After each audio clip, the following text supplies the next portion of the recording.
The signal should not have existed. Dr. Elena Ward knew that before she even saw the data. She knew it because every warning system in the Deep Space Monitoring Array above Neptune had activated simultaneously. That had never happened. Not once. Not in the 73 years since the station had been commissioned. The alarms weren't designed to react to enemy ships or asteroid impacts. They were designed to react to impossibilities. Things that violated established models. Things that shouldn't be there. Elena stared at the central display as technicians rushed between consoles. No one spoke. No one needed to. The data was speaking loudly enough. "Run it again," she said. A young analyst swallowed. "We've run it 6 times. Make it 7. The signal replayed. A stream of information burst across the display. Not radio.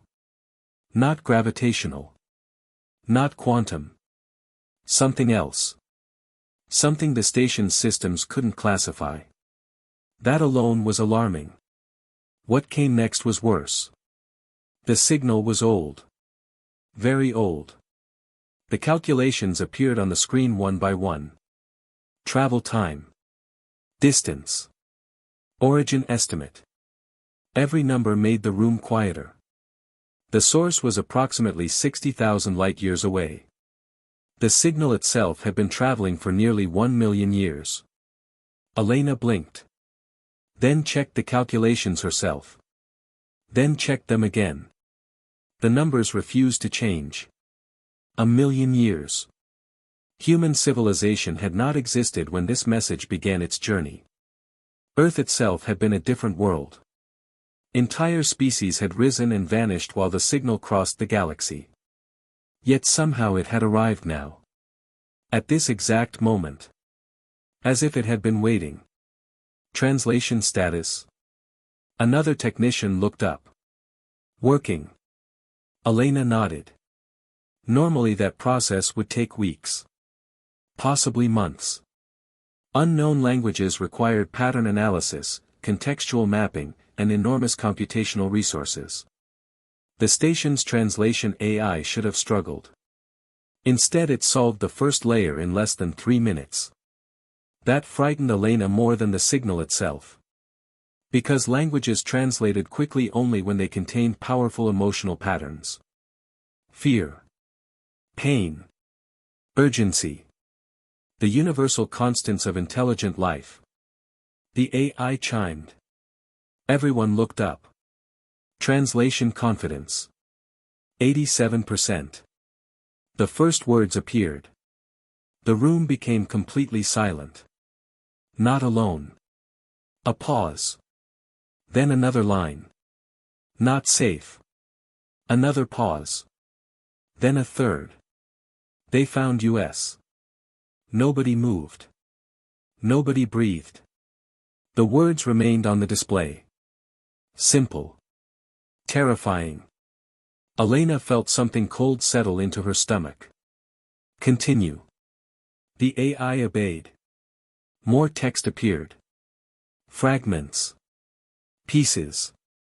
Broken sections damaged by age and distance. Run. Do not answer. Do not transmit. If you receive this. The message abruptly ended. Static flooded the screen. For several seconds nothing happened. Then the hidden layer revealed itself. The technician stared. Elena leaned forward. What is that? The analyst's voice sounded distant. I think. He stopped. Then started again. I think it's a recording attached to the message. Play it. The room lights dimmed automatically. The display expanded. Stars appeared. Thousands of them. A vast region of the galaxy slowly rotating before their eyes. A map. Ancient. Incomplete. But recognizable. Red markers covered the image. Hundreds. Possibly thousands. Each one represented a star system. One by one the markers vanished. Not exploded. Not destroyed. Erased. Entire systems disappearing from the map as though they had never existed. The recording accelerated. More vanished. Then more. Then more. Civilizations. Worlds. Stars. Gone. A timer appeared in one corner. The translation AI processed the symbols. Estimated duration. 2,700,000 years. The recording ended. Nobody spoke. Elena looked around the room. The expressions she saw mirrored her own. Disbelief. Confusion. Fear. The analyst finally broke the silence. What are we looking at? Elena didn't answer immediately. Because she already knew. The answer was obvious. And she hated it. She stared at the final frame. At the impossible number. At the disappearing stars. At the warning that had crossed 1,000,000 years of darkness to reach humanity. Then she quietly said the words nobody wanted to hear. This isn't a distress call. The room looked at her. Elena swallowed. It's a survivor's warning. At that exact moment, another alarm activated.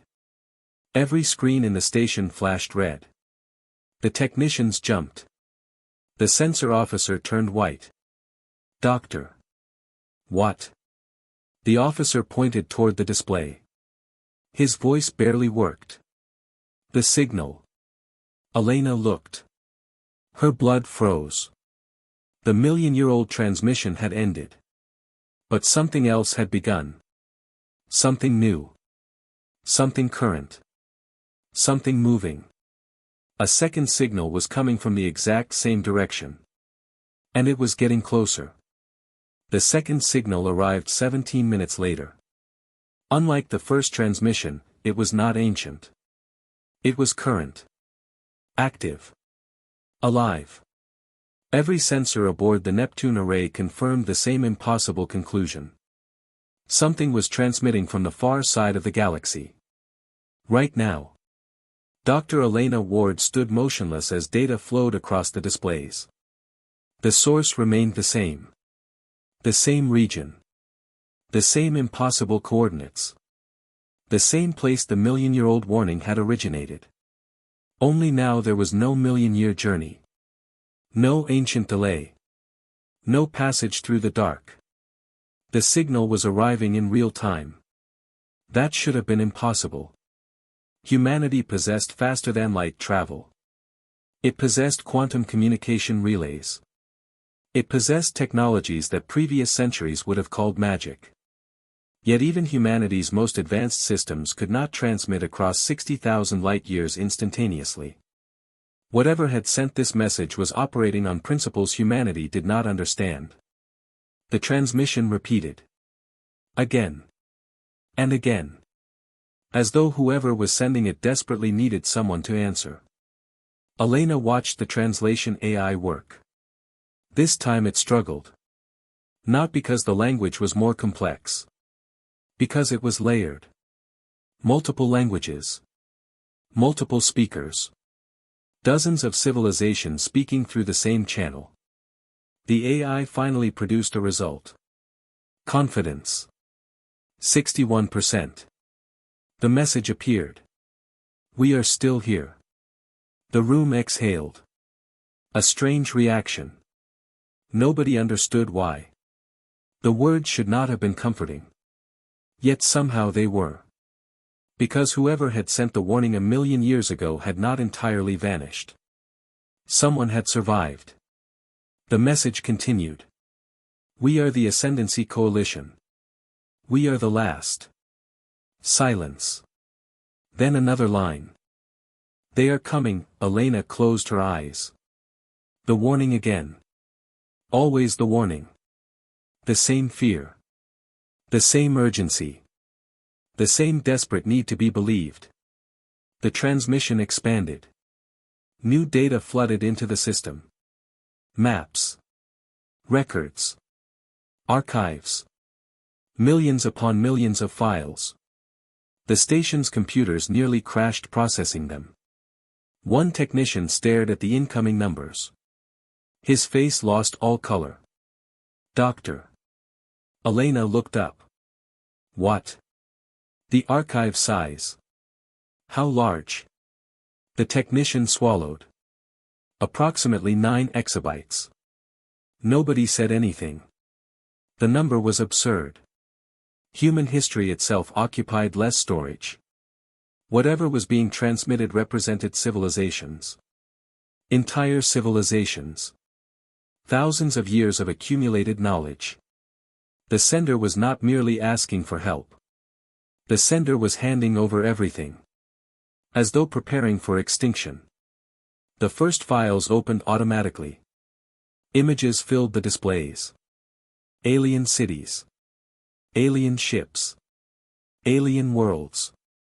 Civilizations unlike anything humanity had ever imagined. Some species resembled nothing found on Earth. Others looked strangely familiar. All of them possessed one thing in common. Advanced technology. Extremely advanced. The science teams quickly began estimating capability levels. The results were disturbing. Some civilizations appeared thousands of years beyond humanity. Others perhaps tens of thousands. Entire engineering disciplines existed within the archive that human science could barely comprehend. One image showed a structure surrounding an entire star.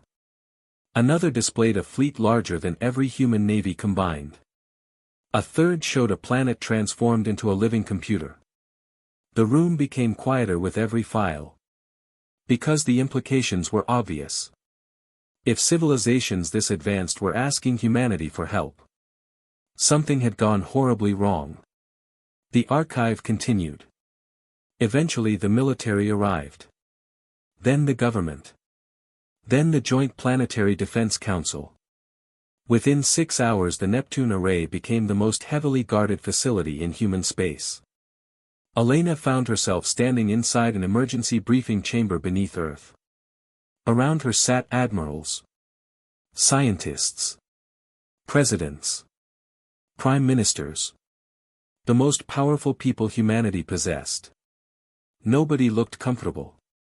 A giant display dominated the room. The Coalition archive rotated above the table. Trillions of pages. Millions of years. Entire civilizations compressed into data. Admiral Marcus Kane stood. What have we learned? Elena activated the presentation. The first image appeared. A map of the galaxy. Colored markers filled the display. Blue. Green. Gold. 63 total. These markers represent member civilizations of the Ascendancy Coalition. The room studied the image. How powerful are they? Someone asked. Elena hesitated. Then answered honestly. Much stronger than us. The display changed. Fleet comparisons appeared. Industrial comparisons. Population comparisons. Technology comparisons. Every category told the same story. Humanity was near the bottom. Not weak. Not insignificant.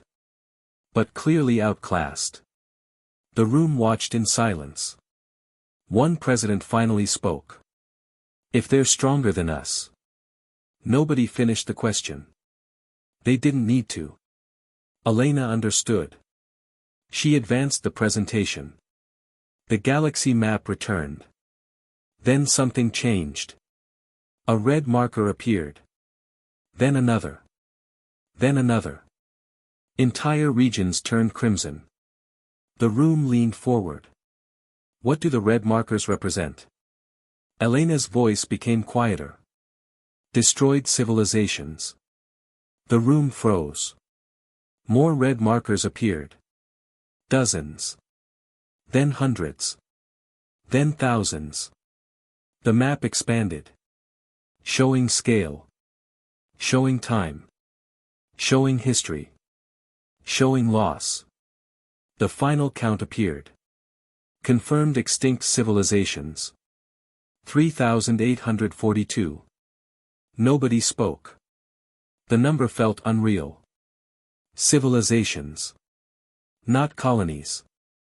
Not planets. Entire civilizations. Gone. 100,000 years here. 200,000 years there. Erased. The room stared. Elena advanced again. The final file appeared. A simple image. One symbol. Black. Featureless. Cold. The same symbol repeated across millions of records. The same symbol attached to every extinction. Every lost civilization. Every vanished star. Every destroyed empire. Every warning. The coalition had translated the name into hundreds of languages. Human translation software settled on the closest approximation. The void. The room remained silent. Elena looked around the table. Then she delivered the final piece. The coalition has been fighting it for approximately 400,000 years. Nobody moved. Nobody breathed. Admiral Kane slowly leaned forward. 400,000 years. Yes. And they're losing? Elena nodded. The answer appeared on the screen. Coalition territory, 2.4 million systems. Current territory, 71,000 systems. Silence filled the room. Because everyone understood what those numbers meant. The coalition wasn't fighting a war. The coalition was surviving one. And it was running out of space. Then the final message appeared. The newest message. The one transmitted in real time. The words glowed above the conference table. We have asked everyone. We have tried everything. You are the last species we have not asked. For a long moment nobody spoke. Then Admiral Kane asked the question every person in the room was thinking. Why us? The answer arrived 12 seconds later. Automatically translated from the next section of the archive. A single sentence. A sentence that would change humanity forever. Because you keep fighting after the point where every other species stops. The room remained silent. Not because nobody had anything to say. Because nobody knew what to say. The sentence hung above the conference table like a physical object. Because you keep fighting after the point where every other species stops. Admiral Marcus Kane read it twice. Then a third time. Finally, he looked toward Elena. There has to be more than that. I thought so too, Elena replied. She touched the control panel. The archive expanded. Thousands of files appeared. Observation reports. Behavioral studies.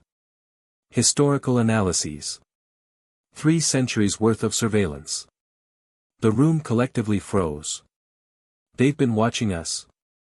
Elena nodded. For approximately 312 years.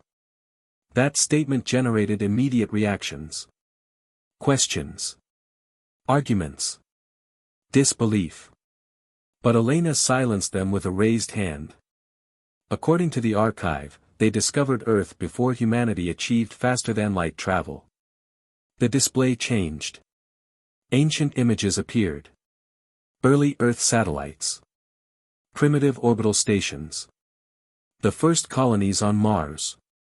Human history. Observed from a distance, watched.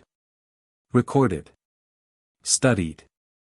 The coalition had never contacted humanity. Never interfered. Never announced their presence. They had simply watched. And taken notes. A lot of notes. One report opened automatically. The translation AI processed the text. The author belonged to a species whose name translated roughly into English as the Keepers of Distance. A civilization nearly 20,000 years older than humanity. Their observations began with a simple statement. Subject species, human. The next line appeared. Initial assessment, self-destructive. Several officials exchanged uncomfortable looks. The report continued. Probability of self-extinction, 87%. Someone coughed. Nobody laughed. Because the assessment felt painfully accurate.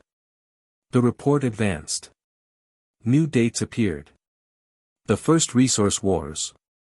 The Pacific Conflicts. The Martian Secession. The Europa blockades. Every major conflict in human history. Every tragedy. Every disaster. Every war. The alien observers had recorded them all. Then came something strange. The assessment changed. Updated probability of self-extinction, 64%. Another report. Another century. Another series of conflicts. Another update. Updated probability of self-extinction, 41%. Another. 18%. Another. 7%. The room watched the numbers fall. Slowly. Steadily. Against all apparent logic. Admiral Kane frowned. Why did they keep lowering it? Elena opened the next file. The answer appeared immediately. Humans survive events that should eliminate them. The report expanded. The coalition observers had become increasingly confused over time. Their comments reflected it. One passage stood out. When faced with catastrophic loss, most intelligent species reduce risk-taking behavior and prioritize long-term stability. The next line appeared. Humans display the opposite tendency. Another. Catastrophic loss appears to increase determination. The room grew quiet again. The report continued. This behavior is irrational. This behavior is inefficient. This behavior repeatedly works. Several military officers exchanged glances. They knew exactly what the report meant. Human history was full of impossible recoveries. Nations rebuilt after collapse. Cities rebuilt after destruction. Colonies rebuilt after disaster. Humanity seemed incapable of staying down. The archive moved forward. Another report opened. This one had been written much later. The author belonged to a different species entirely. The translation rendered its title as Strategic Assessment of Humanity. The first sentence appeared. Humans misunderstand surrender. The room stared. The report elaborated. Most civilizations view surrender as a tactical option. Humans often view surrender as temporary inconvenience. Someone laughed. It escaped before they could stop it. Not because it was funny. Because it was true. The report continued. Repeated observation suggests humans do not divide conflict into victory and defeat. They divide conflict into active and inactive states. The next line caused several officers to sit up straighter. As long as humans remain active, they do not believe they have lost. Elena let the words linger. Then she opened the final assessment. The one marked highest priority. The one transmitted directly to humanity. The one the coalition clearly considered important. The title appeared. Reason for contact selection. Every person in the room focused on the screen. The report began. The void adapts. It learns. It improves. Every civilization that opposed it attempted to surpass it. The display showed ancient fleets. Lost empires. Forgotten species. Each one developing better technology. Better weapons. Better tactics. Each one eventually failing. The report continued. The void defeats superiority. The next line appeared. The void defeats innovation. Another. The void defeats adaptation. Then came the final observation. The one that mattered. Humanity appears motivated by something else entirely. The display changed again. Images from Earth's history flashed across the screen. Burning cities. Collapsed colonies. Destroyed fleets. Broken armies. Then rebuilding. Always rebuilding. Always returning. Always continuing. The report concluded. Humanity does not persist because it expects victory. Humanity persists because stopping is psychologically unacceptable. Silence. No one moved. No one spoke. The room simply stared. 300 years of alien observation reduced to one terrifying conclusion. The coalition believed humanity possessed something unique. Not intelligence. Not technology. Not strength. Something stranger. Something far more dangerous. The final lines appeared. The void has encountered courage. The void has encountered genius. The void has encountered superior technology. The void has defeated all of them. The room seemed to stop breathing. Then the final statement arrived. The statement the coalition had attached to the request for aid. The statement that explained why humanity had been chosen. The void has never encountered a species that appears incapable of accepting that it has already lost. Nobody spoke for several seconds. Then Admiral Kane slowly stood. He stared at the words. At the conclusion of 300 years of observation. At humanity's strange reputation among civilizations thousands of years older than itself. Finally, he asked the question. The only question that mattered. If they're right. His voice was quiet. If this thing has beaten everything else. He looked around the room. At the scientists. At the politicians. At the military commanders. Then back to the screen. What exactly are they asking us to do? As if the archive had been waiting for the question, another file opened. A star map appeared. One section glowed red. The current front line. The place where the coalition was making its final stand. A single set of coordinates flashed. Then a message. Simple. Direct. Desperate. Come see it for yourselves. Beneath it was one final note. A note added only 11 days earlier. A note written by a coalition commander. The translation AI hesitated before rendering the final sentence. When it finished, nobody in the room spoke. Because the sentence felt less like information. And more like a warning. If you choose to come, bring everything you are. It will not be enough. The decision took 9 days. Historians would later argue about whether it should have taken longer. Politicians claimed more debate was necessary. Military analysts argued humanity didn't possess enough information. Scientists insisted. Additional archive review could reveal hidden answers. None of them changed the outcome. Because every day the coalition transmitted an update. And every update looked worse than the one before. Another system lost. Another colony evacuated. Another defensive line abandoned. The messages never contained panic. That was somehow worse. The coalition reported disaster with the exhausted professionalism of civilizations that had been surviving catastrophe for centuries. On the 9th day, the vote passed. Humanity would answer. Not because anyone believed they could win. But because nobody could tolerate doing nothing. 3 weeks later, the largest fleet in human history assembled beyond Mars. The sight was breathtaking. Hundreds of ships drifted against the darkness. Carriers. Cruisers. Destroyers. Supply vessels. Medical ships. Engineering platforms. Everything humanity could mobilize without stripping Earth completely defenseless. At the center floated the flagship. UES Resolute. Captain Nathan Reyes stood on its bridge and watched the fleet gather. He was 46 years old. A veteran of the Jovian security conflicts.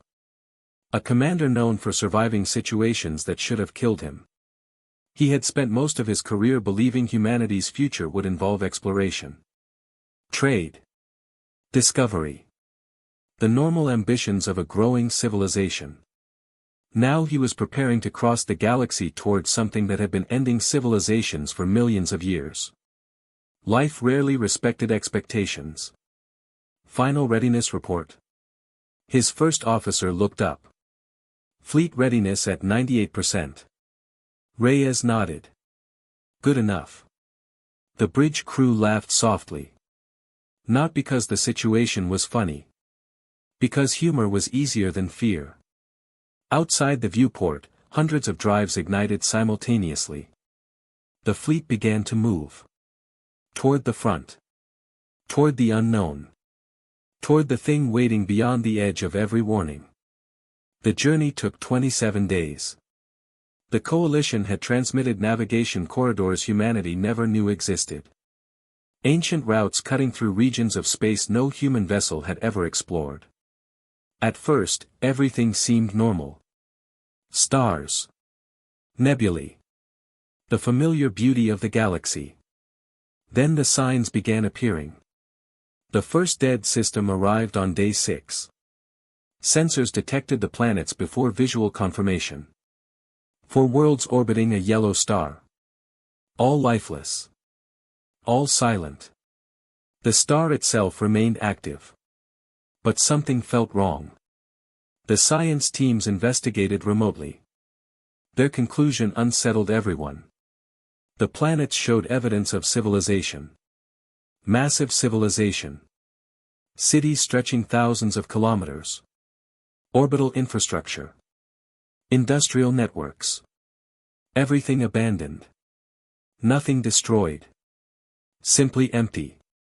As though an entire species had stood up one day and vanished. The fleet moved on. More systems followed. Each one worse. A gas giant surrounded by broken habitats. A red dwarf encircled by silent shipyards. A binary system containing millions of drifting wrecks. Everywhere the same pattern. Life gone.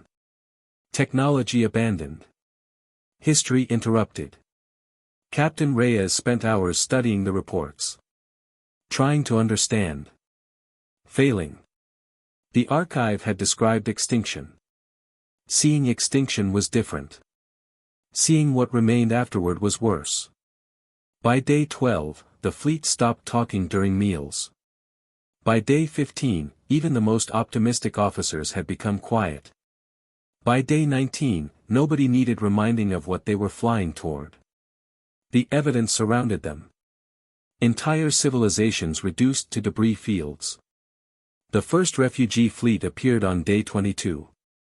Sensors detected it before visual contact. Thousands of vessels. Civilian designs. Cargo ships. Habitat transports. Emergency evacuation craft. The fleet drifted between stars like a wounded animal. When communications opened, silence filled the bridge. The refugees weren't human. The Coalition archive identified the species immediately. One of the oldest civilizations still surviving. Approximately 12,000 years spacefaring. Once rulers of nearly 800 systems. Now reduced to refugees. Their leader appeared on the screen. The alien looked ancient. Not physically. Emotionally. Like someone who had witnessed too much loss. The translator processed her words. You are the humans.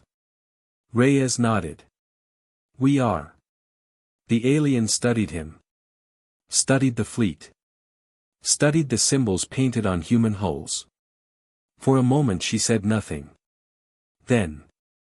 You came. It wasn't a question. It sounded like disbelief. We said we would. The alien lowered her gaze. We did not think you would. Reyes frowned. Why? The answer came immediately. Because you know what waits ahead. Silence settled over the bridge. Nobody argued. Nobody denied it. The alien continued. My people once had fleets larger than yours. She gestured toward the stars. We had weapons your species cannot imagine. Another pause. We believed those things mattered. The translator hesitated, struggling with emotional context. Finally it rendered the next sentence. We were wrong. The connection ended shortly afterward. But the image stayed with Reyes. A civilization older than recorded human history. Reduced to refugees. Still running. Still surviving. Barely. The fleet reached the front line on day 27. Nobody needed to announce it.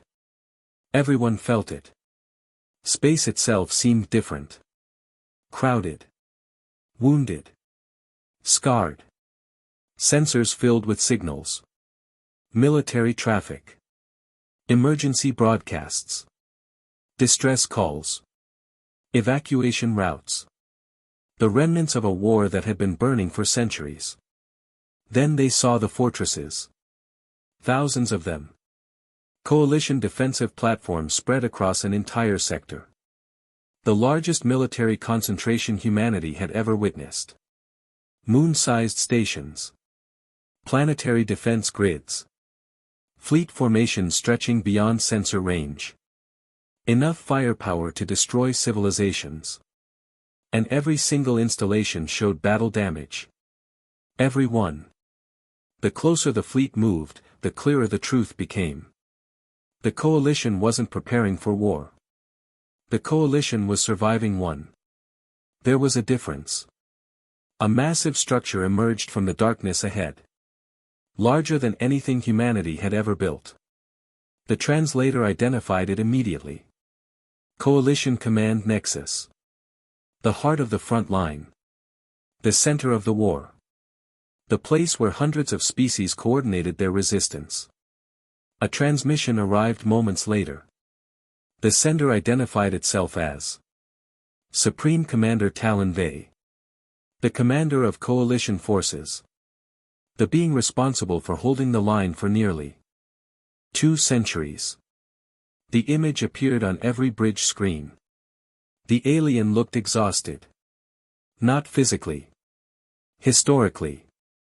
Like someone carrying 200 years of impossible decisions. His first word surprised everyone. Turn around. The bridge went silent. Reyes blinked. I'm sorry. Turn around.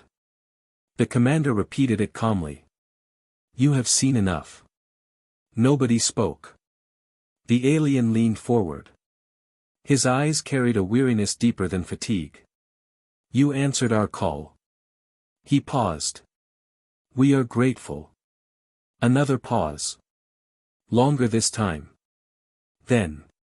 But now that you have seen what this war truly is. The commander's voice softened. You still have time to leave. The bridge remained silent. Because everyone understood what he was really saying. He wasn't testing humanity. He wasn't insulting them. He was trying to save them. Then another signal interrupted the conversation. Emergency priority. Maximum emergency. The coalition command network erupted with alerts. Every screen turned red. Every alarm activated simultaneously. The commander's expression changed instantly. Exhaustion vanished. Replaced by something colder. Something older. Something familiar. Fear. Reyes felt his stomach tighten. What happened? Nobody answered immediately. Because everyone was staring at the same display. A new contact had appeared beyond the front line. Massive. Impossible. Approaching. The commander's voice became very quiet. The kind of quiet people use when speaking about nightmares. It found you. Then humanity saw the void for the first time. And every warning suddenly felt inadequate. Nobody spoke. The contact on the display dominated every screen aboard the UES Resolute. At first, Captain Nathan Reyes thought the sensors were malfunctioning. The scale made no sense. Human military doctrine classified threats using familiar categories. Fighter. Corvette. Destroyer. Cruiser. Carrier. Dreadnought. The thing approaching the coalition front line fit none of them. It wasn't a ship. It wasn't even a fleet. It was something else. A structure. A moving continent of machinery stretching through space. Its individual components shifted constantly. Reconfiguring. Reshaping. Combining and separating in patterns too complex for the tactical AI to categorize. The AI finally gave up. Classification failure. That message had never appeared before. The bridge remained silent. Reyes stared at the impossible object. For the first time since leaving Earth, he felt genuine fear. Not concern. Not anxiety. Fear. The kind that lives deep in the oldest parts of the brain. The kind that whispers. Run. The contact continued advancing. Slowly. Patiently. Like something that had all the time in the universe. Supreme Commander Talon Vey watched it on his own display. His expression never changed. That somehow made everything worse. He had seen this before. Many times. Too many times. Finally he spoke. That is not the void. Reyes looked at him. What? The commander pointed toward the display. That is a scout. Silence. No one moved. No one blinked. Reyes thought he had misunderstood. A scout? Yes. The commander sounded tired. As far as we can determine, approximately 1,000% of the nearest operational cluster. The bridge crew stared. 1,000%. Nobody wanted to calculate what that implied. Unfortunately, the tactical AI already had. The estimate appeared automatically. Several officers immediately wished it hadn't. The numbers were absurd. Civilization ally absurd. The AI eventually replaced the estimate with a simple warning. Insufficient data for accurate threat assessment. The commander nodded. That is the correct answer. 3 hours later, Reyes sat inside the Coalition Command Nexus. The conference chamber was enormous. Representatives from dozens of species occupied seats arranged in concentric circles. Some resembled humans. Others looked nothing like anything evolution had ever produced on Earth. All of them looked exhausted. The war had marked them. Not physically. Emotionally. Every face carried the same expression. The look of people who had spent centuries fighting something they could not kill. Commander Vey stood in the center. Behind him floated a holographic projection of the galaxy.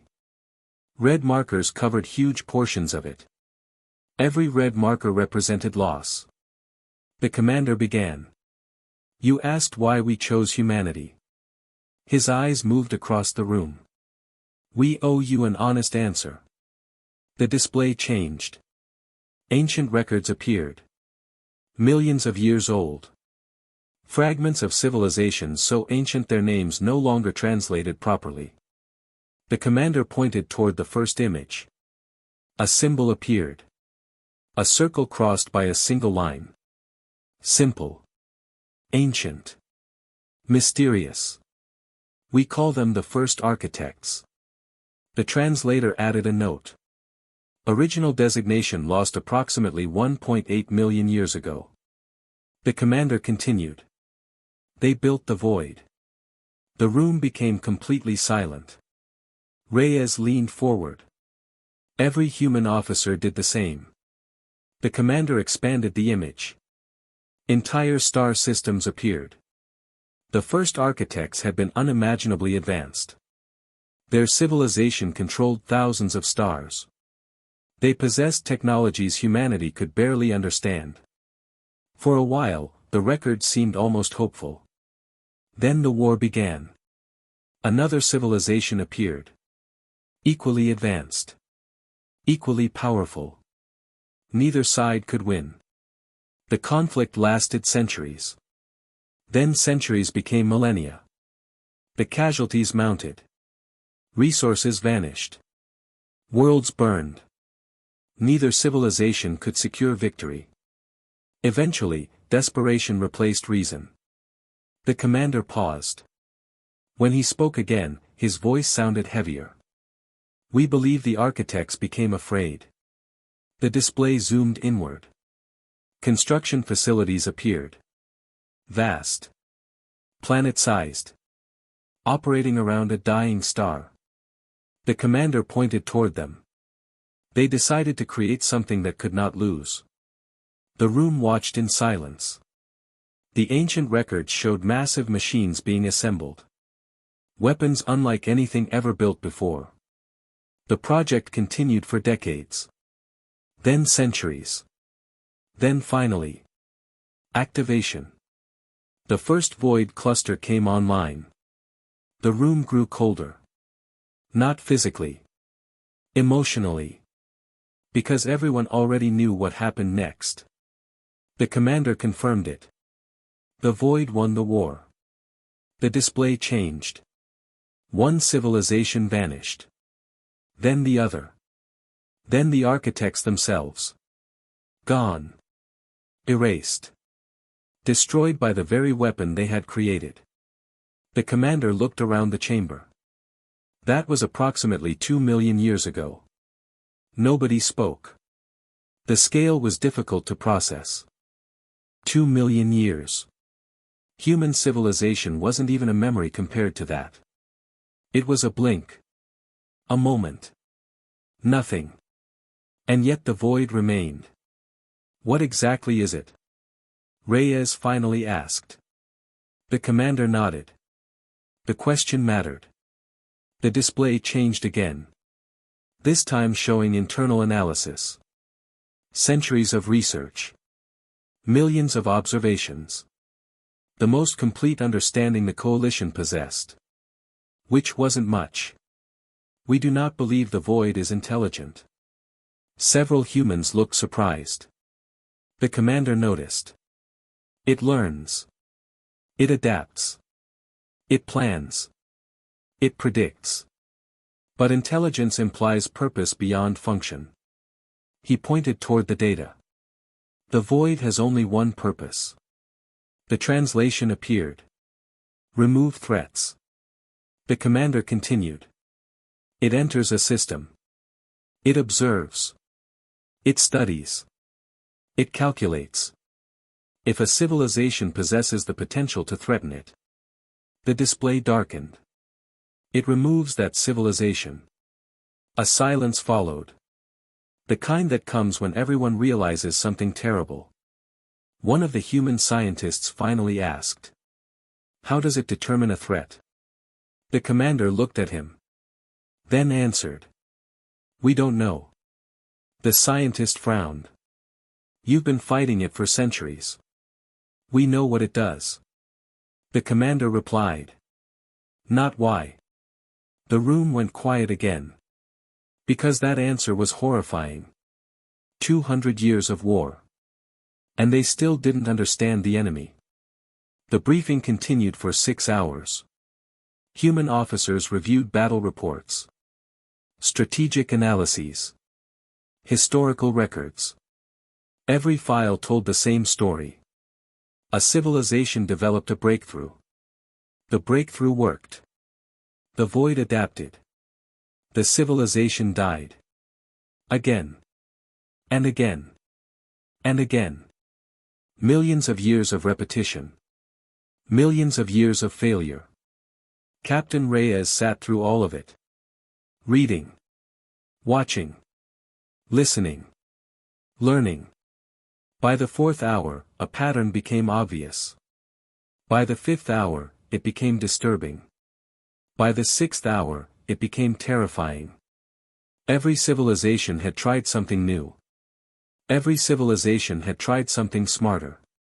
Every civilization had tried something better. And every civilization had lost. Eventually Reyes stood. The room turned toward him. He pointed at the display. At millions of years of failures. At thousands of extinct civilizations.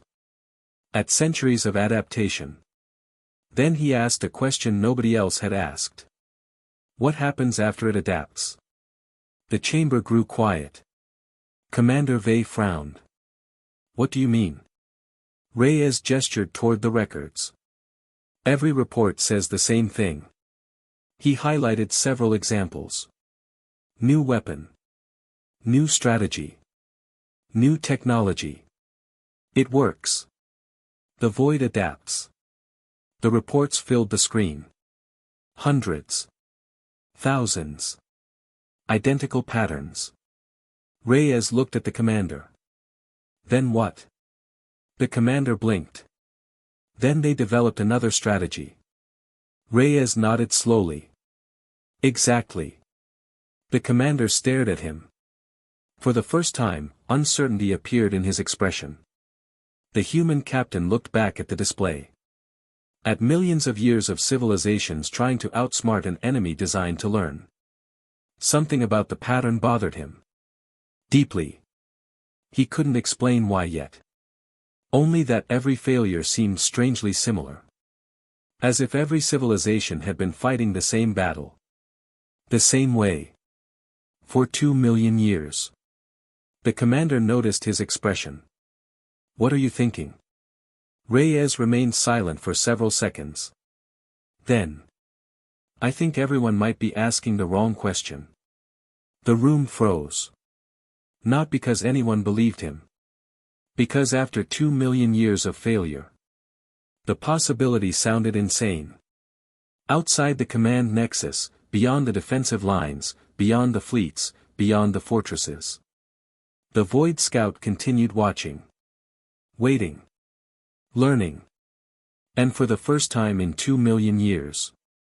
Humanity had begun studying it back. Aptine Nathan Reyes did not sleep. The rest of the fleet attempted to. The coalition officers encouraged it.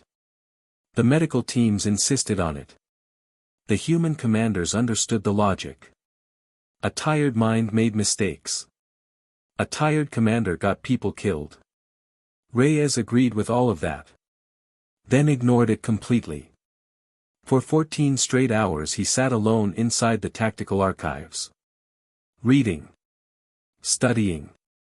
Searching. The coalition had provided access to everything. 200 years of battlefield reports. Millions of years of historical records. Thousands of extinct civilizations. Every known engagement against the void. The greatest collection of military knowledge ever assembled. And every page felt wrong. Not the facts. The pattern. The pattern bothered him. The same sequence appeared over and over again. A civilization discovers a weakness. A weapon is built. A battle is fought. The weapon works. The void adapts. The weapon becomes useless. The civilization develops something new. The cycle repeats. Again. And again. And again.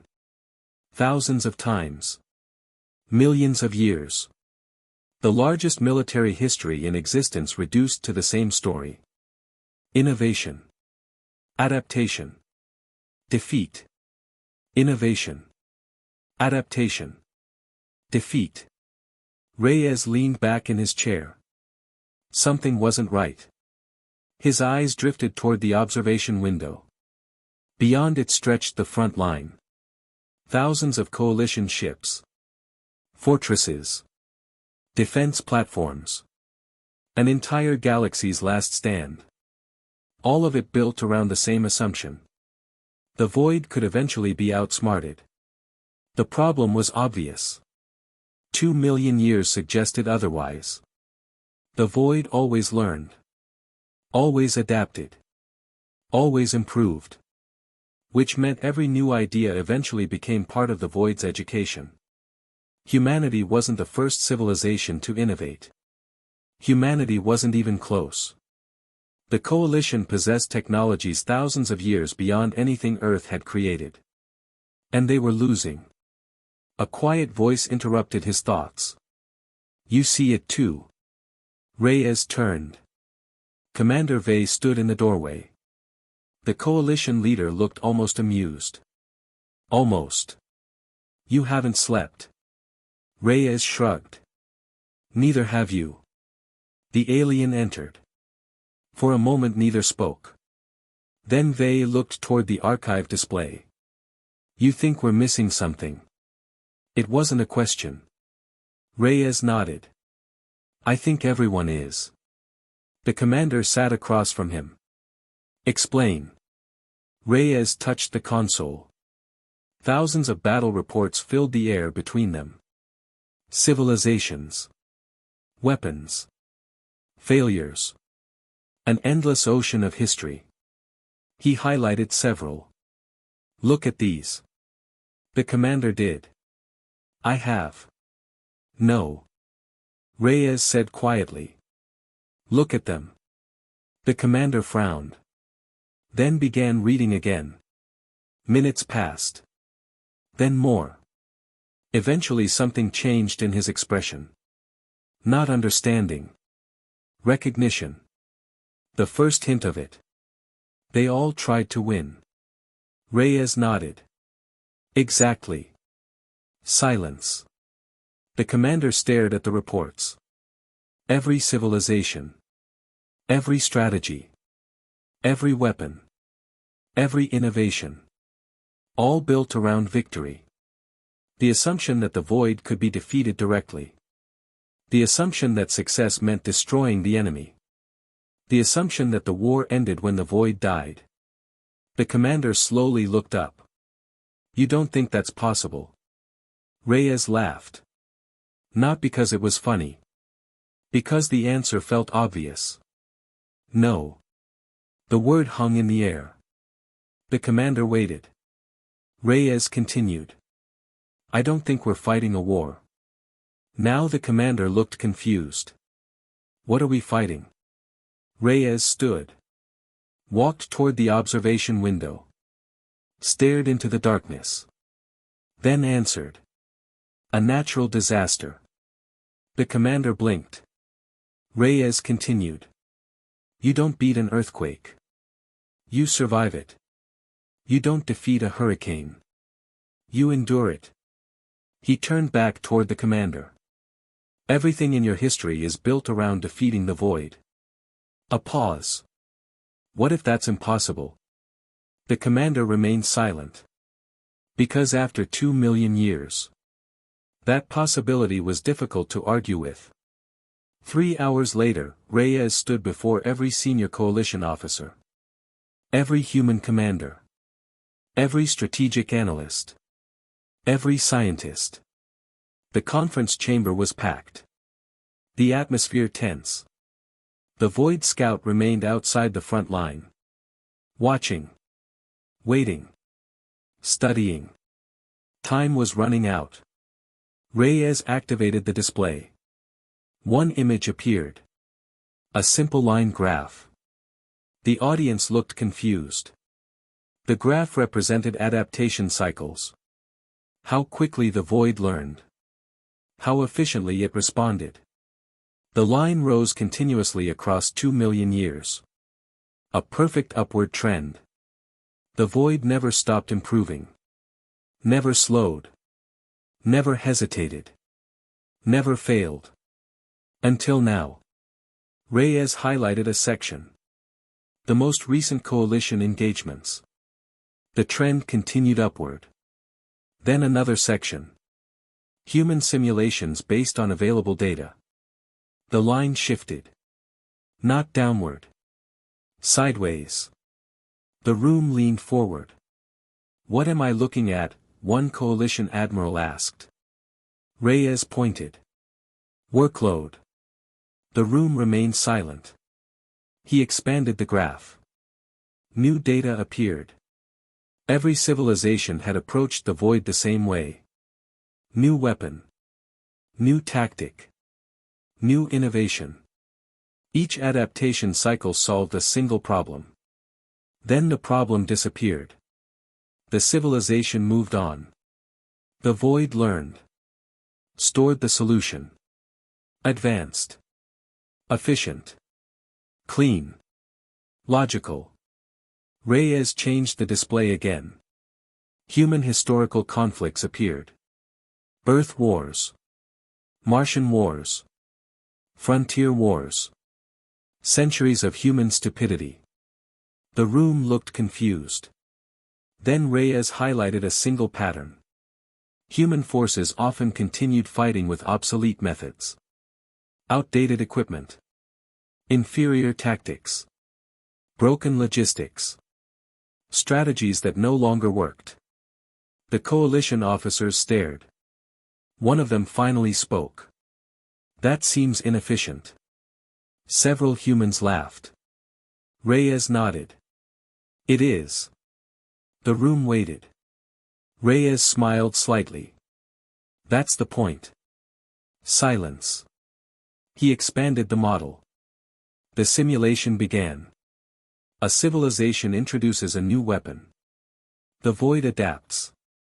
The weapon disappears. Minimal resource expenditure. Efficient. Now humanity's model. A weapon becomes obsolete. Humanity keeps using it. The void adapts. Humanity keeps using it. The void maintains adaptation. Humanity keeps using it. Again.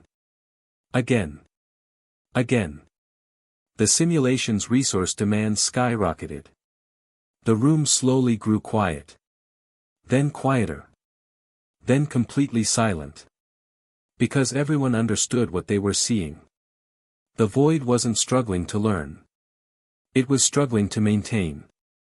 The model continued. Hundreds of simultaneous adaptations. Old threats. New threats. Meaningless threats. Irrational threats. All demanding resources. All demanding attention. All demanding maintenance. The system became overloaded. Not destroyed. Burdened. The coalition scientists stared in disbelief. One finally stood. No. Reyes looked at him. The scientist pointed at the model. No civilization would fight like that. The room turned toward him. The scientist continued. It makes no sense. Correct. Reyes replied. It doesn't. The scientist looked horrified. And suddenly Reyes understood something. The coalition wasn't failing because they lacked technology. They were failing because they were too rational. Too logical. Too efficient. Everything they did made sense. The void was designed for enemies who made sense. Humans often didn't. Hours later, the emergency meeting ended. Arguments filled the chamber. Scientists debated. Admirals protested. Analysts demanded more evidence. Coalition leaders questioned everything. For the first time in centuries, the front line possessed a genuinely new idea. Not a new weapon. Not a new technology. A new philosophy. Commander Vey found Reyes afterward. The alien looked thoughtful. Dangerously thoughtful. You really believe this? Reyes nodded. I do. Vey stared through the observation window. Toward the void. Toward 2 million years of unstoppable progress. Then quietly asked. And if you're wrong? Reyes considered that. The answer came easily. Then we die exactly like everyone else. Silence. The commander accepted that. Because it was true.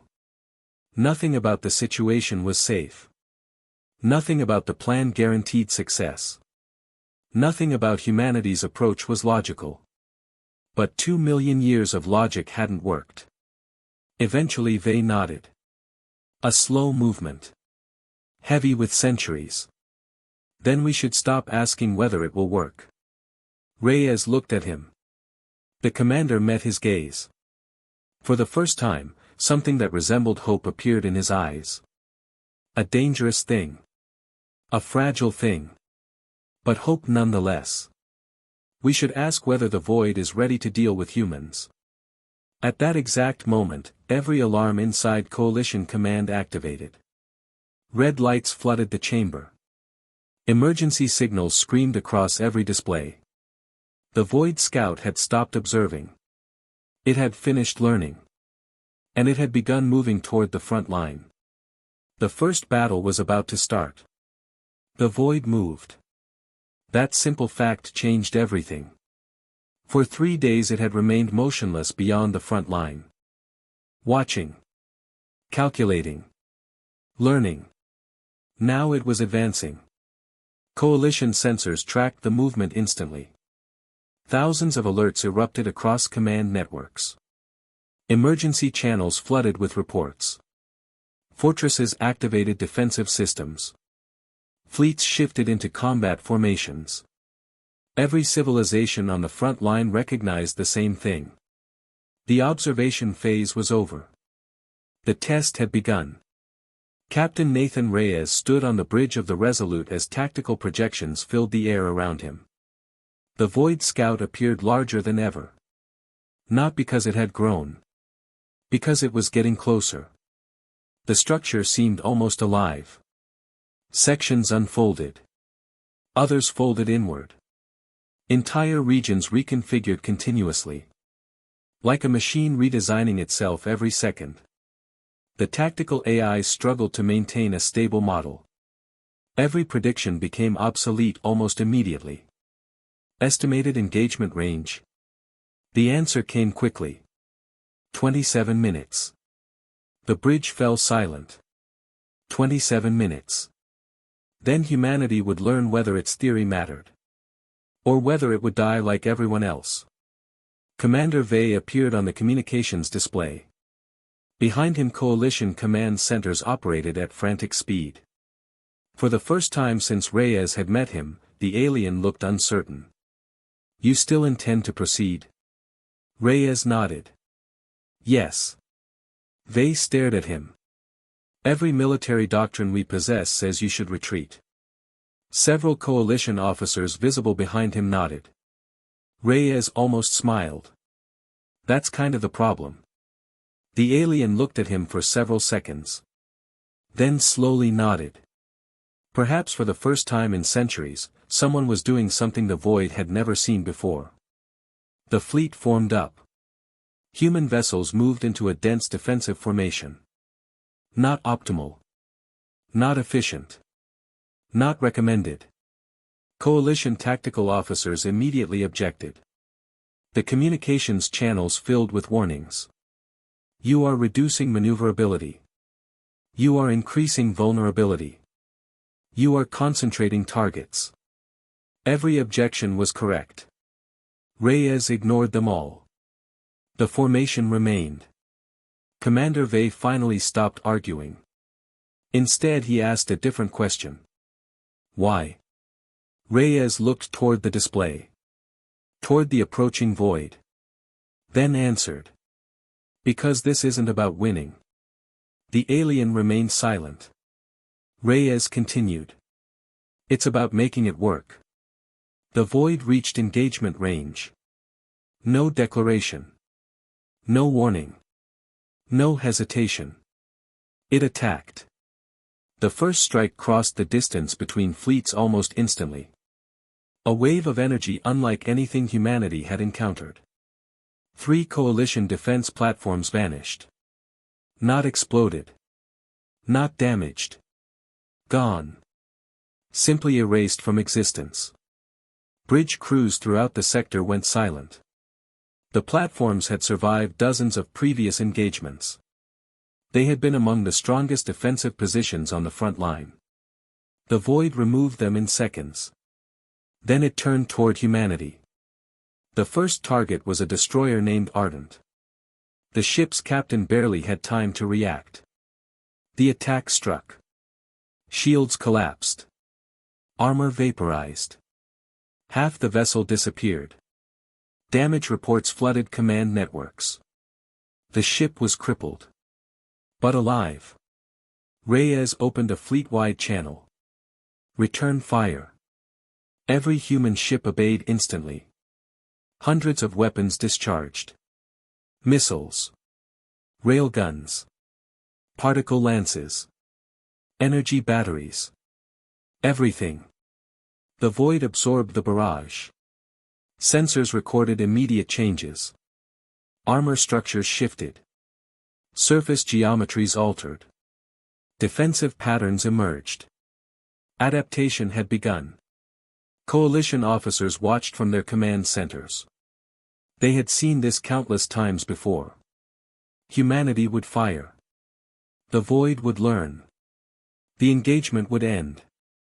The pattern was familiar. Predictable. Certain. Except humanity didn't stop. The first barrage ended. Another followed. Then another. Then another. The exact same weapons. The exact same attack profiles. The exact same targeting solutions. No innovation. No adjustments. No cleverness. Just relentless repetition. Commander Vey stared at the tactical feed. What are they doing? Nobody answered. Because nobody understood it either. The void adapted quickly. Its defenses improved. Human weapons became less effective. Coalition analysts immediately recognized the shift. Traditionally, this was where a civilization changed tactics. Introduced new technology. Attempted something unexpected. Humanity did none of those things. The fleet continued firing. The same weapons. The same patterns. The same pressure. Again. Again. Again. The adaptation systems continued responding. Maintaining. Reconfiguring. Adjusting. For the first time, coalition monitoring stations began recording unusual behavior. Resource expenditure increased. Then increased again. Then increased again. The numbers were small. Almost insignificant. But they existed. That alone was unprecedented. A scientist at Coalition headquarters looked at the data. Then looked again. Then a third time. Finally she whispered. That's impossible. The battle entered its second hour. Human losses mounted. The destroyer Ardent drifted from formation. Crippled. 2 frigates suffered catastrophic damage. A cruiser lost its primary weapons systems. The void continued pressing forward. Powerful. Relentless. Terrifying. And yet something strange was happening. The adaptation cycles were slowing. Not dramatically. Not enough to notice visually. But enough for sensors. Enough for mathematics. Enough for scientists. The void normally adapted faster over time. Now it was adapting slower. Only slightly. But consistently. Commander Vey personally reviewed the reports. Then reviewed them again. His expression changed. Hope. A dangerous emotion. One he had not permitted himself in a very long time. Hour 3. The void launched another assault. Human formations held. Hour 4. Another. The formation remained. Hour 5. The void adapted again. Humanity continued firing obsolete attack profiles. The maintenance burden increased. Hour 6. Coalition analysts stopped arguing. They started watching. Closely. Very closely. Because the impossible was happening. Not victory. Not even success. Something more important. The void was paying a cost. For 2 million years, every battle had educated it. Every engagement made it stronger. Now, for the first time, a battle was making it spend more than it wanted. The distinction seemed small. It wasn't. 7 hours after the first shot, something happened that no living coalition officer had ever witnessed. The void paused. Not retreated. Not defeated. Paused. The giant structure halted its advance. The movement ceased, adaptation systems continued running. Reconfiguration continued. But the forward motion stopped. Across coalition space, command centers went silent. Every sensor focused on the same impossible image. The void had stopped moving. Commander Vey looked at the tactical display. Then at Reyes. Then back at the display. His voice sounded almost fragile. "What did you do?" Reyes watched the motionless giant beyond the front line. The void remained enormous. Terrifying. Unstoppable. But for 7 hours, humanity had forced it to work harder than expected. And apparently that mattered. We annoyed it. The bridge laughed. Not because the situation was funny. Because the alternative was crying. For the first time in centuries, the front line felt different. Not safer. Not victorious. Different. The void remained motionless for another 12 minutes. Then, slowly, it began pulling back. Not far. Not enough to call a retreat. But enough for every coalition sensor to register the same impossible conclusion. The void had disengaged first. All across the front line, stunned silence spread through hundreds of civilizations. Nobody celebrated. Nobody cheered. They were too shocked. Commander Vey stared at the data.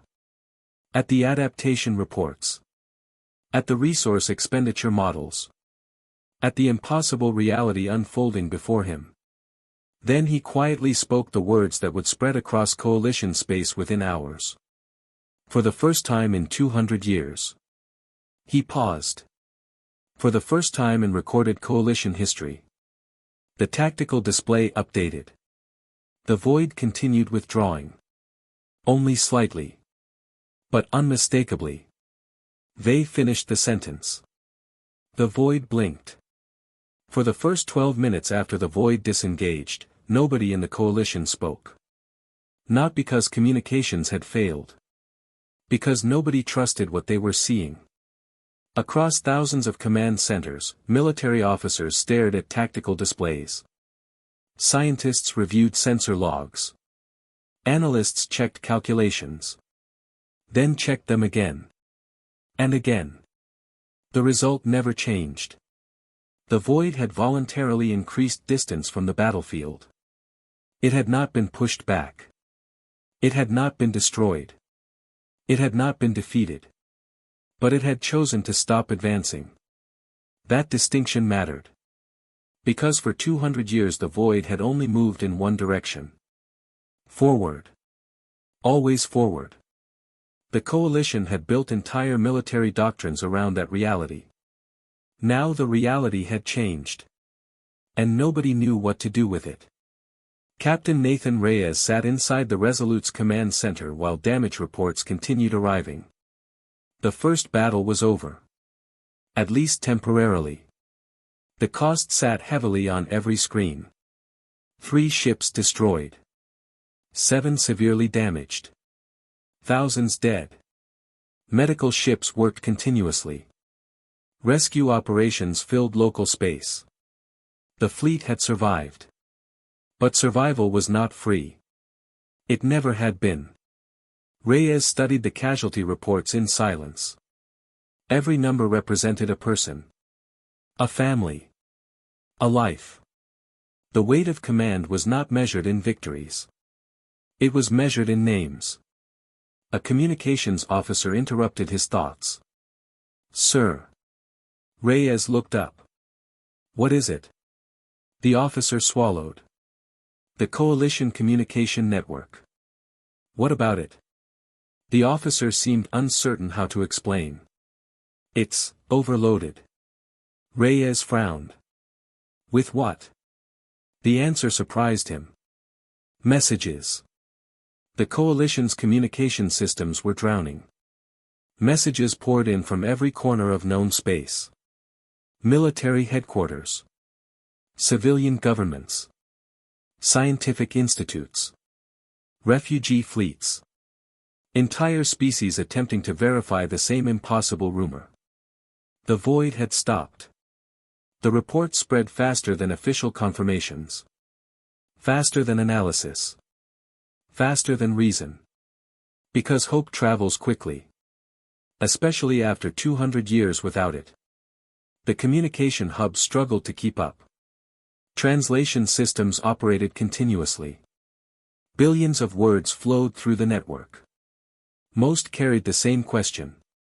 Is it true? Commander Vey stood inside Coalition Command and watched the messages arrive. The oldest surviving military alliance in galactic history had no protocol for this situation.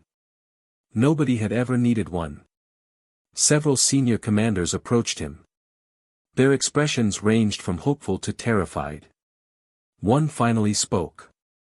Should we announce it? Vey considered the question. Then shook his head. Not yet. The officer looked confused. Why? Vey stared toward the tactical display. Toward the region where the void had withdrawn. We don't know what happened. Silence. The officer nodded. Because that was true. The battle data proved something significant had occurred. Nobody understood exactly what. Hope without understanding could become dangerous. The coalition had learned that lesson many times. The scientific community reacted differently. They went completely insane. Across hundreds of worlds, research teams abandoned existing projects. Laboratories redirected resources. Entire institutes focused on a single question. What had humanity done? Dr. Lena Corvos, lead analyst for Coalition Adaptive Systems Research, had not slept in 31 hours. She sat surrounded by battle recordings. Resource expenditure models. Adaptation cycle reports. Every available piece of data. The answer refused to make sense. Humanity hadn't introduced superior technology. They hadn't discovered a hidden weakness. They hadn't deployed secret weapons. Their strategy appeared almost absurdly simple. The more she studied it, the less reasonable it seemed. Finally she transmitted her findings directly to Coalition Command. The report consisted of one sentence. The humans may have discovered that the void has operational limits rather than tactical weaknesses. The message spread quickly. Several scientists argued. Several more disagreed. A few openly laughed. Then they reviewed the data. And stopped laughing. 3 days after the battle, a conference was held. Representatives from 63 surviving civilizations attended. The largest strategic meeting in coalition history. Captain Reyes received an invitation. So did every surviving human commander. The chamber itself was enormous. A structure built when many coalition civilizations were still young. Rows of delegates stretched toward the horizon. Species from every corner of known space. Ancient powers. Refugee governments. Military leaders. Scientists. Survivors. Everyone wanted answers. Commander Vey opened the meeting. The room immediately fell silent. We are here because something unprecedented has occurred. The display behind him activated. Battle footage filled the chamber. Human ships maintaining formation. The void adapting. Human ships refusing to change tactics. Adaptation cycles lengthening. Resource expenditure increasing. Finally. The disengagement. The image froze.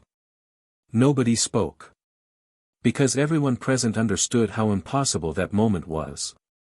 They continued. For 200 years we believed the void could only be opposed through innovation. The display changed. Hundreds of failed coalition strategies appeared. Each one brilliant. Each one temporary. Each one ultimately defeated. The commander paused. Then added. Humanity attempted something different. A delegate stood. One of the oldest species in the coalition. Their civilization had fought the void for nearly 12,000 years. What exactly did they do? The room turned toward Reyes. The human captain looked mildly uncomfortable. Not because he lacked an answer. Because the answer sounded ridiculous. Finally he stood. And told the truth. We annoyed it. Silence. Several delegates stared. A few thought the translator had malfunctioned. Reyes continued. We gave it problems it couldn't justify ignoring. The display changed. Human battle data appeared. Adaptation cycles. Maintenance costs. Resource expenditure. The pattern became visible. The void had not struggled to learn. It had struggled to maintain solutions. That difference changed everything. A scientist in the front row slowly sat down. Another whispered something in disbelief. A third simply stared. The implications spread through the room like a shockwave. Several hours later, the conference ended. Not because agreement had been reached. Because everyone needed time to think. Entire civilizations had built their understanding of the war around one assumption. That victory required being smarter than the void. Humanity suggested something else. Victory might simply require being harder to finish. The idea sounded primitive. Almost childish. And yet. The data existed. The battle had happened. The void had reacted. Facts are stubborn things. That night, Commander Vey found Reyes standing near one of the station's observation decks. Neither spoke for a while. The stars filled the darkness beyond the glass. Finally the commander broke the silence. When we first observed humanity. Reyes looked toward him. The alien seemed thoughtful. We didn't understand your species. Reyes laughed. Most days we don't either. A surprisingly human expression crossed the commander's face. Amusement. Then it vanished. Our analysts described humans as irrational. They weren't wrong. They described humans as stubborn. Definitely not wrong. The commander nodded slowly.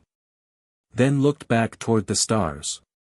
They also described humans as dangerous. Reyes raised an eyebrow. Dangerous? The commander gestured toward the battlefield data floating on a nearby display. Every civilization attempts to become stronger. A pause. Humans appeared determined to become more difficult. For several seconds neither spoke. Then emergency alarms interrupted them. Both turned instantly. Every display on the observation deck flashed red. Priority alerts flooded coalition networks. Incoming sensor reports. Long-range tracking updates. Strategic warnings. The void had moved. Again. Not retreating. Not fleeing. Not recovering. Adapting. Commander Vey stared at the incoming data. His expression hardened. Because he immediately understood what it meant. The first battle had taught the void something. And now it was preparing a response. The tactical projections updated. New formations appeared. New movement patterns. New structural configurations. Nothing matched previous records. The void was changing. Learning. Evolving. Preparing for another engagement. A far more dangerous one. Reyes studied the projections. Then quietly asked the question everyone was thinking. When? The answer appeared on the screen moments later. Estimated contact. 36 hours. Commander Vey looked at the timer. Then at Reyes. Then back toward the stars. The first battle had changed the war. Now the void was about to change it back. And the next fight would determine whether humanity had discovered a genuine weakness. Or merely delayed the inevitable. The timer reached 0 at 4:17 Coalition Standard Time. Every sensor station across the front line registered the same event simultaneously. The void returned. And immediately, everyone understood something was wrong. Very wrong. Commander Vey stared at the tactical display. For 200 years the Coalition had catalogued every major adaptation. Every structural variation. Every combat configuration. The database contained millions of records. Nothing matched what was now approaching. The void had changed.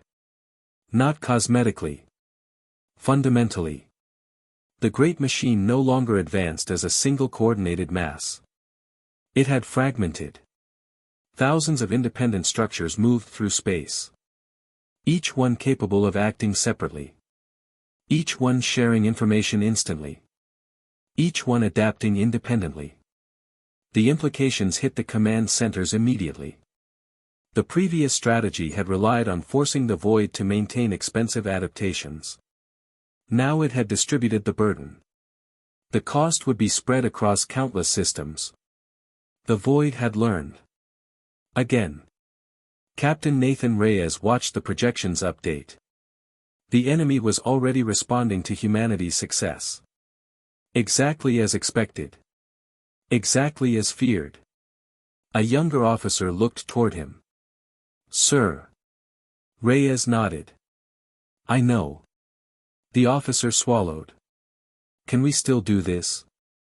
Reyes studied the approaching formations. Then gave the only honest answer.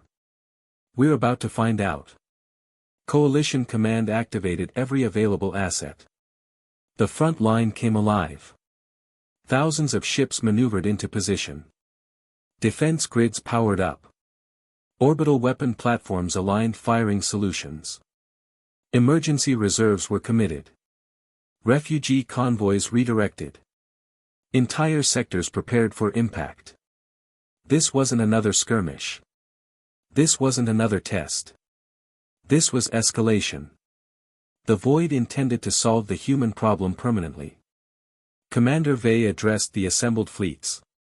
His voice carried across hundreds of species. For 200 years we survived. The tactical display glowed behind him. For 200 years we endured. The fleets listened. But today. A pause. Today we discover whether endurance can become victory. The battle began without ceremony. The void's distributed formations accelerated. Thousands of autonomous clusters attacked. Simultaneously. Coalition tactical officers immediately recognized the brilliance. Humanity's previous success depended on creating maintenance overload. The new configuration reduced maintenance demands dramatically. Each cluster adapted only to local threats, the burden was divided. Efficient. Logical. Dangerous. Exactly what the void did best. The first hour was brutal. Coalition losses mounted immediately. Defense stations disappeared. Cruisers exploded. Entire formations collapsed under concentrated pressure. The void moved faster than before. Smarter than before. More precise than before. Commander Vey watched casualty reports flood across his screen. The numbers were ugly. Worse than ugly. Familiar. The war was returning to its old shape. A shape the coalition knew too well. On the bridge of the Resolute, Reyes studied the battle. Something felt wrong. Not with the enemy. With himself. The plan wasn't working. At least not well enough. The void had adapted. The burden-sharing model was effective. Humanity's original advantage was shrinking. Fast. A tactical officer approached. "Captain. What is it?" "The adaptation cycle delays are decreasing." The bridge grew quiet. Everyone understood what that meant. The void was recovering. Humanity's first breakthrough was being neutralized. Exactly as the coalition feared. For a moment nobody spoke. Then Reyes looked toward the tactical display. Toward thousands of independent void clusters. Toward the pattern. And suddenly, he smiled. Commander Vey received the transmission 3 minutes later. The message contained only one sentence. We were thinking too small. The commander frowned. Then the second transmission arrived. Updated fleet orders. New formations. New engagement priorities. New objectives. At first glance they appeared insane. Several coalition admirals immediately protested. Others assumed a transmission error. The orders remained unchanged. Every human ship began executing them. Commander Vey stared. Then slowly understood. The void had adapted to localized pressure. Humanity wasn't planning to create localized pressure anymore. Humanity intended to become a galaxy-wide problem. The new strategy spread through coalition networks. Every human vessel deliberately changed behavior. Not tactics. Behavior. Ships began alternating attack profiles constantly. Switching between effective and ineffective weapons. Rotating targets unpredictably. Maintaining obsolete adaptations long after usefulness ended. Creating new ones before old ones finished. Abandoning efficiency entirely. The result was chaos. Controlled chaos. The kind only humans would deliberately create. Coalition analysts watched in disbelief. The void's distributed clusters adapted successfully. Then struggled. Then adapted again. Then struggled again. Because the information arriving across its network no longer followed rational patterns. Humanity wasn't trying to overwhelm the void. Humanity was exhausting its assumptions. Hour 6. The first major anomaly appeared. One void cluster halted unexpectedly. Not destroyed. Not defeated. Confused. The adaptation cycle attached to it failed to synchronize with neighboring clusters. Maintenance requirements multiplied. The burden spread. Another cluster experienced similar delays. Then another. Then another. Coalition scientists began shouting across communication channels. The reports came faster every minute. The distributed system was interfering with itself. The void had solved one problem. Humanity had turned the solution into another. Commander Vey stared at the numbers. The machine wasn't failing. It was getting tangled. The distinction mattered. But not enough. Hour 9. The front line transformed. For the first time in recorded history, void formations lost coherence. Small gaps appeared. Then larger ones. The distributed clusters spent increasing resources reconciling contradictory adaptation requirements. One cluster adapted to a threat. A neighboring cluster received outdated information. Another attempted a different solution. Maintenance burdens multiplied. Synchronization delays increased. The great machine continued fighting. Continued learning. Continued adapting. But for the first time in 2 million years. Adaptation itself was becoming expensive. The cost to humanity was horrific. The cruiser Valiant Dawn disappeared protecting a refugee corridor. 3 destroyers were lost holding a collapsing sector. The carrier New Horizon absorbed enough damage to split its hull. Still it remained operational. Still it continued transmitting targeting data. Still it fought. Across the front line, ships died.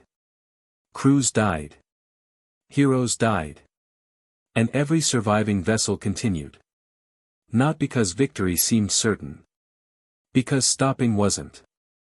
Captain Reyes watched the casualty lists grow. Every name mattered. Every loss hurt. The burden sat on his shoulders. But the front line remained intact. And the void was paying for every kilometer. Hour 14. A message arrived from Coalition Scientific Command. Priority 1. Commander Vey opened it immediately. Then read it twice. Then a third time. The report contained a conclusion no scientist wanted responsibility for. The Void's overall operational efficiency had dropped. Not temporarily. Not locally. System-wide. For the first time in 2 million years, the machine was spending resources faster than optimal recovery rates. The effect wasn't dramatic. Only a few percentage points. But across something the size of the Void. A few percentage points was civilization changing. Commander Vey looked up slowly. The room around him had gone silent. Everyone understood. The impossible wasn't happening. It had already happened. Hour 17. The Void began withdrawing. Not repositioning. Not pausing. Withdrawing. The distinction was undeniable. Every tracking system confirmed it. Every sensor agreed. Every analyst reached the same conclusion. The machine was reducing engagement. Choosing preservation over advancement. The Void had encountered a cost-benefit calculation it didn't like. For 2 million years it had imposed costs. Now it was paying them. The realization spread across Coalition space like wildfire. Ships cheered. Stations erupted. Entire command centers celebrated. Commander Vey did not. Not yet. He watched the retreating formations. Watched the vast machine disappear into the darkness. Watched the front line survive. Then he turned toward Reyes. The human captain looked exhausted. Older than he had weeks ago. Weighted by thousands of names. By thousands of sacrifices. By impossible responsibility. Vey crossed the bridge. For several moments neither spoke. Then the commander asked. Did we win? Reyes stared at the tactical display. At the retreating enemy. At the still-burning battlefield. At the casualty reports. At the survivors. Finally he answered. No. The commander remained silent. Reyes continued. We proved it can lose. For a long moment neither man moved. Then, slowly. Commander Vey smiled. A small thing. A tired thing. A dangerous thing. Hope. The Void vanished beyond sensor range. For the first time in 2 million years. The greatest predator in galactic history had been forced to retreat. And across 63 civilizations, a realization began spreading. The war was no longer impossible. The message arrived 93 days later. It was longer than any military transmission in Coalition history. Longer than most books. Longer than some civilizations' constitutions. The translation systems aboard the UES Resolute required nearly 11 hours to process it completely. Not because the language was difficult. Because 63 civilizations had written it together. And for the first time in 200 years, they had something worth saying. Captain Nathan Reyes received the completed translation while docked above Earth. The fleet had returned home weeks earlier. The celebrations had ended. The memorials had begun. Repairs continued around the clock. Across the orbital shipyards, damaged vessels floated beside construction platforms. Some would fly again. Some would not. The scars of the war remained visible everywhere. Reyes sat alone in his quarters. The message waited on his terminal. For several moments he simply looked at it. Then he opened the file. The first line appeared. To humanity. Simple. Direct. The room felt strangely quiet. He continued reading. The message began with facts. Coalition scientists always preferred facts. The front line remained stable. No systems had been lost in 93 days. No major evacuations had occurred. No stars had disappeared. No civilizations had fallen. For the first time in 2 centuries, the war's advance had stopped. Not ended. Stopped. The distinction mattered. The coalition made sure to emphasize it. The void still existed. It was still adapting. Still learning. Still rebuilding. But now it was doing so more slowly. More carefully. More expensively. The machine had been forced into something entirely new. Conservation. The word appeared repeatedly throughout the report. The void had spent 2 million years operating under one assumption. Adaptation was always worth the cost. Humanity had broken that assumption. The message continued. Coalition military doctrine had been rewritten. Entire academies had revised their training programs. Fleet commanders studied human battle recordings. Strategists analyzed centuries of human conflicts. Scientists modeled persistence-based warfare. The process was happening across 63 civilizations simultaneously. Not because humanity possessed superior technology. Not because humanity possessed superior intelligence. Because humanity possessed a different relationship with failure. One paragraph appeared highlighted. Apparently every civilization had insisted it remain unchanged during translation. The wording was awkward. The meaning wasn't. We spent 200 years attempting to avoid defeat. Humans spent 17 hours teaching us how to survive it. Reyes read that section twice. Then a third time. The weight of it settled slowly. Further down, individual messages began appearing. Personal messages. Contributions from species across coalition space.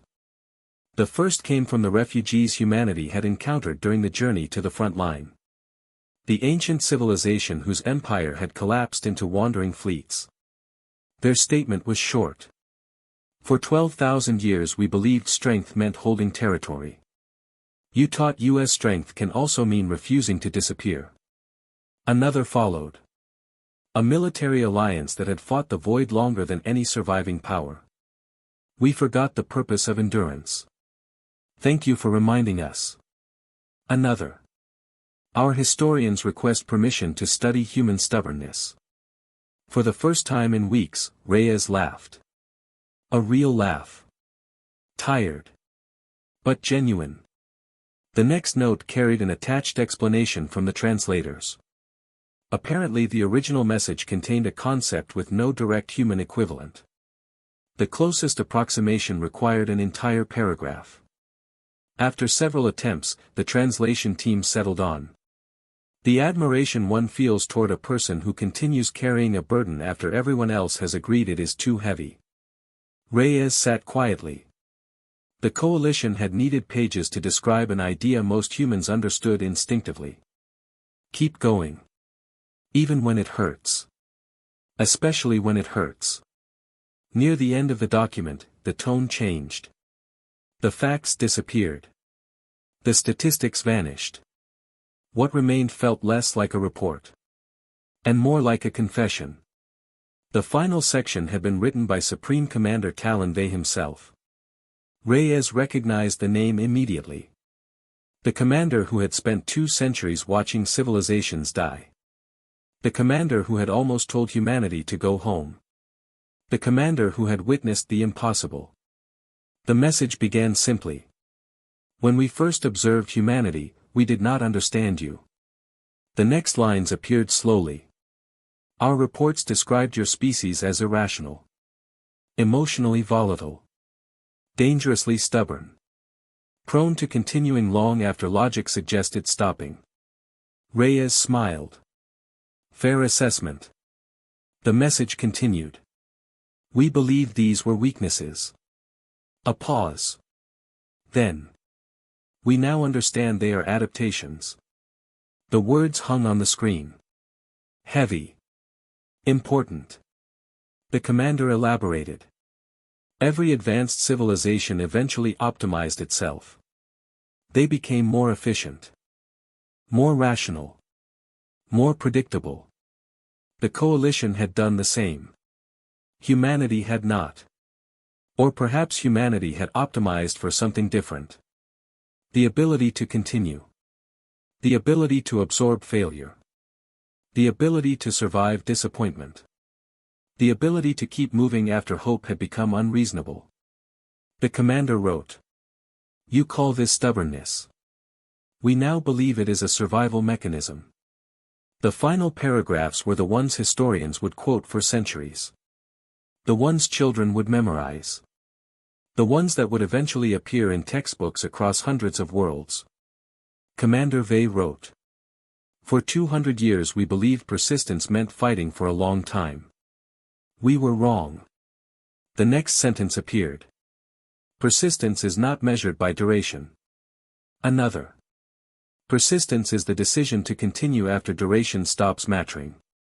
Reyes leaned back in his chair. The room felt very small. The galaxy felt very large. The message continued. We thought courage meant charging toward impossible odds. We were wrong about that as well. Another pause. Then. Courage is returning tomorrow. The commander finished with a final observation. A conclusion reached after studying humanity for centuries. A conclusion that somehow explained everything. You do not behave as though victory is guaranteed. You behave as though quitting is impossible. The last line followed. The final sentence of a message written by 63 civilizations. The final sentence of a war that had changed forever. The void taught us how to fear extinction. Humanity taught us how to ignore it. Reyes finished reading. For a long time he remained seated. Silent. Thoughtful. Outside the viewport, Earth rotated beneath the station. Blue. Bright. Alive. The same world that had once seemed small compared to the galaxy. The same world that had answered a call for help because doing nothing felt worse than failure. His terminal displayed the current strategic summary. Frontline status. Stable. Stars lost this quarter. The number looked strange. Almost unreal. He remembered the casualty reports. The destroyed ships. The thousands of names. The burden would never disappear. Nor should it. Victory built on sacrifice deserved memory. The war wasn't over. Everyone knew that. The void remained somewhere beyond the frontier. Learning. Adapting. Preparing. One day it would return. Stronger than before. Smarter than before. More dangerous than before. Humanity would be waiting. So would the coalition. Not because they expected an easy victory. Not because they suddenly believed themselves invincible. Because they finally understood something fundamental. Something simple. Something powerful. The galaxy had spent 2 million years asking how to defeat the void. Humanity had asked a different question. How long could they keep fighting? The answer, it turned out, was long enough. Reyes closed the message. Then he stood. There was still work to do. And somewhere beyond the stars, an ancient machine was learning that the most dangerous species in the galaxy was not the strongest. Not the smartest. Not the oldest. Just the one that never learned how to stop.